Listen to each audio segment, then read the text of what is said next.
Assalamualaikum warahmatullahi wabarakatuh. Halo teman-teman, balik lagi di channel saya. Nah, sebelum itu saya akan memperkenalkan diri saya terlebih dahulu. Perkenalkan, nama saya Intan Safina Budiani, biasa dipanggil Intan. Saya merupakan mahasiswi pendidikan ekonomi dengan NIM 2307010169. Nah, kali ini di sini kita akan membahas terkait itu fenomena di mana dolar itu melemah dan rupiah menguat. Yuk simak penjelasannya. Tukar rupiah kali ini pun menguat di 0,27% ke level 15.025 per dolar Amerika Serikat. Sentimen utama yang masih mempengaruhi rupiah adalah data inflasi domestik pada bulan Juni. BPS mencatat inflasi bulan Juni sebesar 3,52% secara tahunan, dan artinya inflasi sudah di kisaran target Bank Indonesia, yakni 3% plus minus 1%. Data ini membuka peluang bagi Bank Indonesia untuk menurunkan suku bunga maupun menaikkan suku bunga acuan. Namun meskipun berada di teritori positif, penguatan nilai tukar rupiah masih sangat minim. Hal ini pun disebabkan kebijakan Bank Sentral Global yang masih agresif untuk menaikkan suku bunga acuan. Dan berdasarkan Fed Watch atau CME, saat ini 84% pasar memprediksi bahwa The Fed akan menaikkan suku bunga acuan sebesar 25 basis poin pada FOMC meeting bulan ini. Nah, tentunya kan fenomena ini pasti menarik dong untuk dikaji lebih dalam dari perspektif ekonomi internasional, terutama terkait faktor penyebab dan dampaknya terhadap perekonomian nasional. Nah, mari simak penjelasannya. Secara umum, penguatan rupiah itu dipengaruhi oleh dua sisi utama. Yang pertama, adanya pelemahan dolar Amerika Serikat, dan yang kedua, adanya penguatan fundamental ekonomi Indonesia. Nah, pelemahan dolar Amerika Serikat itu disebabkan oleh kebijakan The Fed, di mana suku bunga saat ini itu berada pada kisaran 5,25% hingga 5,50%. Kemudian, inflasi Amerika Serikat itu terkendali di angka 3,2%. Selain itu, terdapat faktor eksternal lain yang mempengaruhi pelemahan dolar. Yang pertama, ada ketegangan geopolitik. Yang kedua, ada diversifikasi cadangan devisa. Dan yang ketiga, ada menurunnya minat investor untuk berinvestasi.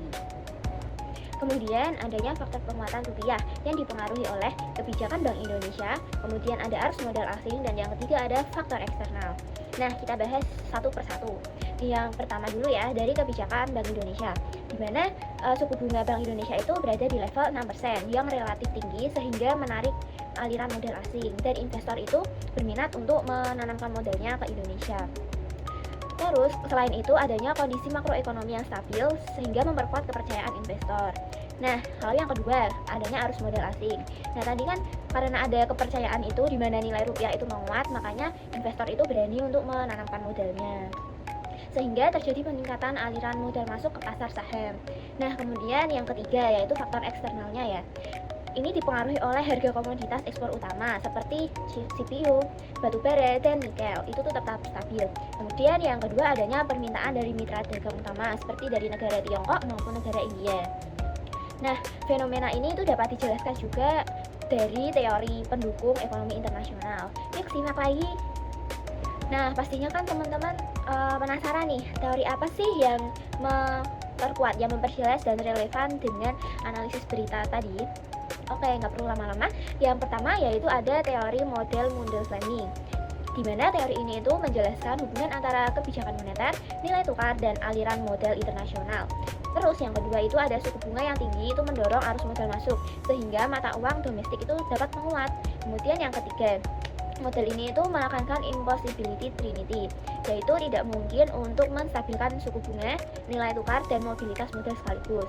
Kemudian yang kedua ada teori nilai tukar, di mana nilai tukar ini dipengaruhi oleh faktor fundamental seperti suku bunga, inflasi, dan neraca perdagangan.